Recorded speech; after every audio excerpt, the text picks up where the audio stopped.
It's January 1917, and in an airfield, a young pilot is directing men to paint his albatross fighter. Other pilots look on in awe. This young pilot with 16 victories to his name is the new commander of Yasta 11. It contains many elite and legendary pilots, but none can compare to this young man stood bolt upright. He knows he is better than anyone else out there. The work is done. The plane stands in all its scarlet Teutonic glory. The pilot is Manfred von Richthofen, and on this day, the day he chose to paint his plane bright red, it is the birth of a new name, a legendary name that will never die, the Red Baron. Success after success came to Yasta 11 under the Red Baron's tutelage. Richthofen had been a student of a genius aviation tactician named Oswald Bohlke. Bohlke's dictates were the essential rules for successful air combat. Richthofen embraced them, taught them, and enhanced them.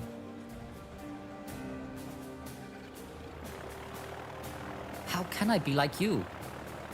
Aim for the man, and don't miss him. He urged his men to fight on and fly on, to the last drop of blood and the last drop of fuel, to the last beat of the heart. Richthofen and his Yasta 11 would become the nemesis of the Royal Flying Corps. The Yasta 11 in the heavens would seem like gods or demons to those on the ground. Stuck in the mud and the trenches, seeing the red whirling beast spitting fire overhead, the Germans whispered his name in awe, Der Rote Kampfflieger. The Allies whispered it in equal fear and awe, the Red Baron. But there was one thing that all sides agreed upon. He was the king of the sky.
Stand,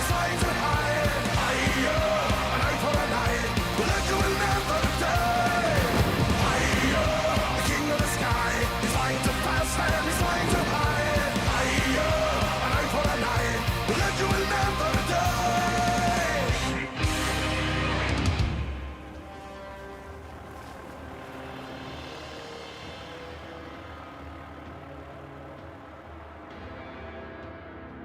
His injuries caused him repeated issues, with headaches and nausea. He also suffered a change in mood and temperament, which became darker. The thrill of combat lessened. He wrote, "I am in wretched spirits after every aerial combat. I believe that the war is not as the people at home might imagine it, with a hurrah and a roar. It's very serious, very grim." On April the 21st, 1918, the Red Baron got into his famous Fokker triplane and took off into the morning sky. It was the flight that would bring his life to an end. He spotted a Sopwith camel and gave chase. This time, it seems, he may not have realized he was behind enemy lines while chasing the Sopwith at a very low altitude. At the time, due to wind conditions and the moving of the front lines, he uncharacteristically continued the chase too far.